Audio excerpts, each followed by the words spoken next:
Bolo Yeung, the legendary bodybuilder who rose from Guangzhou's martial arts underworld to fight Bruce Lee on screen, has broken decades of silence to reveal unsettling truths about the icon everyone thought they knew.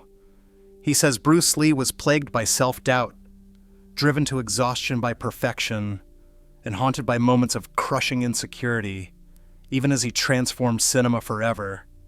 For years, these realities were buried behind the legend. Why has Yeung chosen this moment to tell the world, and can his story withstand the evidence? The real story begins with the man who saw it all. Born Yongse in the city of Guangzhou, Bolo Yeung's earliest memories were shaped by discipline and tradition. At just 4 years old, he began learning kung fu under the stern guidance of local masters, their lessons delivered in cramped courtyards and smoky gymnasiums. For a boy growing up in post-war China, martial arts were not a pastime. They were a way to survive, to carve out strength in a world marked by scarcity and change. As he entered his teens, Yeung's focus shifted from the fluid movements of kung fu to the hard lines of bodybuilding. He trained relentlessly, pushing himself to lift more, run farther, and stand out in a crowd.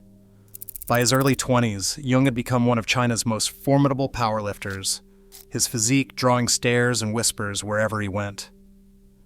The political climate in the mid-1960s offered little reward for such ambition. Seeking greater freedom and opportunity, Yeung made the dangerous decision to leave communist China behind, eventually settling in the bustling heart of Hong Kong. There he found a city alive with possibility. Hong Kong's film industry was exploding, and its studios were always in search of new faces, especially those who could bring raw power to the screen. Yeung's reputation in the local gyms quickly spread. He entered the Mr. Hong Kong bodybuilding competition and against seasoned veterans claimed the title. For 10 straight years, he held on to that crown, becoming a legend in the city's fitness circles. His approach was methodical and relentless. Every day began before sunrise with hours of training, each muscle group pushed to its limit, his diet measured with precision. Strength was both his armor and his calling card.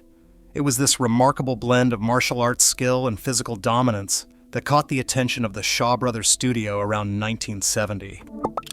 The studio, renowned for its martial arts epics, saw in Yeung a new kind of screen presence, one that combined the traditions of kung fu with the spectacle of modern bodybuilding. He was quickly cast in supporting roles, his imposing frame and quiet intensity setting him apart from the usual roster of actors. For Yeung, every film was another test, another chance to prove himself not only as a fighter, but as a performer capable of holding his own against the very best. By the time he stepped onto the set that would change his life forever, Bolo Yeung was already a legend in two worlds, martial arts and bodybuilding. His journey from the back alleys of Guangzhou to the neon-lit stages of Hong Kong had forged a man whose credibility was earned through sweat, discipline, and an unwavering sense of purpose. The first time Bolo Yeung crossed paths with Bruce Lee, it was on the set of a Winston cigarette commercial in Hong Kong. The year was the early 1970s, and Lee was already a rising star, his reputation for speed and intensity spreading through the city's film circles. Yeung remembers the encounter with a clarity that has not faded. Lee, noticing Yeung's powerful physique, approached him directly. According to Yeung, that day marked the beginning of a relationship built on mutual respect and an unspoken understanding of what it meant to chase perfection. Years later, Yeung would claim that the public never saw the real Bruce Lee. In a recent interview, Yeung stated, "Bruce Lee was not invincible, he was not always confident. He had moments of insecurity just like anyone else." He describes Lee as a man who lived in constant battle with his own expectations. Each time the cameras rolled, Lee demanded more than technical precision. He wanted truth in every movement, every scene. Yeung alleges that on the set of Enter the Dragon, Lee would insist on retaking fight sequences over and over, sometimes more than 20 times, until he was satisfied. He would not let it go if he thought it could be better, Yeung recalls. Even if everyone else was exhausted, Bruce kept pushing. But the pursuit of perfection came at a cost. Yeung claims he saw Lee driven to physical and emotional exhaustion, describing episodes where Lee would retreat from the set, rubbing his temples and complaining of blinding headaches. He would sit alone, eyes closed, breathing hard, trying to push away the pain. These moments, Yeung insists, were not rare.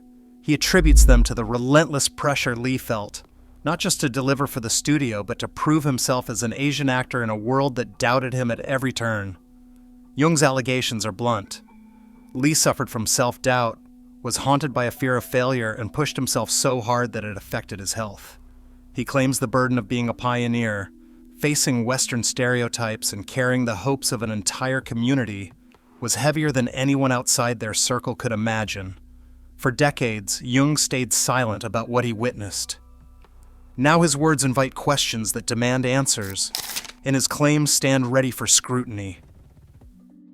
Production records for Enter the Dragon offer a fragmented but revealing look at Bruce Lee's working methods and the environment Bolo Yeung describes.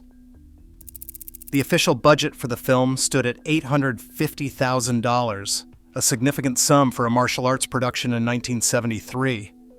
Lee's contract granted him rare creative authority for an Asian actor at the time, including full control over fight choreography and the power to approve camera angles.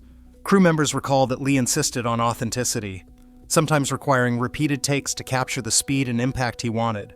Bob Wall, who fought Lee on screen, once described punches being reshot dozens of times for precision, while other crew members mentioned that Lee's choreography sessions could stretch for hours as he refined every detail.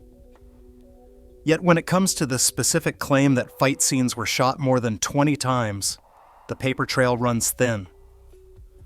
No publicly available call sheets, camera logs, or daily production reports from Warner Brothers or Golden Harvest confirm exact take. Counts for Yeung's fight scenes, requests for access to these documents face legal and logistical barriers.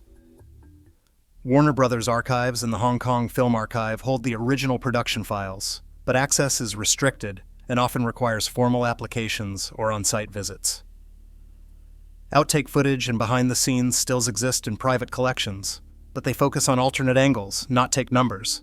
Film historians who have studied the production point out that Lee's perfectionism is well documented, but industry norms and tight schedules would have limited the number of retakes on most scenes. The available evidence suggests that Lee's standards pushed the crew, but without the original daily reports or camera logs, the exact extent of these demands remains unverified. What survives is a portrait of a set where creative authority and authenticity were prioritized, but the full story of how many times each punch or kick landed on film is still locked away in studio vaults. Bruce Lee's final months were marked by a series of medical crises that have puzzled doctors and historians for decades. On May 10, 1973, while working on post-production for Enter the Dragon, Lee collapsed in a Hong Kong dubbing studio. He experienced a sudden, blinding headache, disorientation, and convulsions. Hospital records from Baptist Hospital documented cerebral edema, swelling of the brain, treated successfully with mannitol. Lee was discharged after several days, and a neurologist later ruled out epilepsy, finding no chronic abnormalities in EEG or brain scans. Yet the episode raised questions about his physical limits and the toll of his rigorous training and filming schedule. Just over 2 months later, on July 20th, 1973, Lee suffered a second fatal collapse at the apartment of actress Betty Ting Pei. He had complained of another severe headache and took a prescription painkiller named Equagesic before losing consciousness. He never regained it. The official autopsy, led by coroner C.K.E. Tung, confirmed cerebral edema again, and this time the swelling proved fatal. Traces of Equagesic and marijuana were found in his system, but no evidence of heart disease or multi-organ failure. The coroner attributed Lee's death to a hypersensitivity reaction to Equagesic, but the lack of definitive toxicology data left room for debate. Recent clinical reviews have introduced an alternative theory, hyponatremia, dangerously low sodium levels possibly caused by Lee's high fluid intake, intense sweating, and a diet of mostly juices. Medical experts point to his rapid weight loss, a history of kidney strain, and the recurrence of brain swelling as clues. While no original electrolyte panels or full toxicology results have been released, the pattern of symptoms, headaches, collapse, and cerebral edema align with this hypothesis. The absence of clear-cut answers in autopsy records and hospital files means Bruce Lee's death remains a subject of medical uncertainty, with experts divided even 50 years later. Today, Bruce Lee's story remains a battleground between legend and reality, a mirror for how we shape icons to fit our needs. As myths fracture under scrutiny, one question endures. Do we honor greatness more by protecting its image or by facing its truth? Share your thoughts below.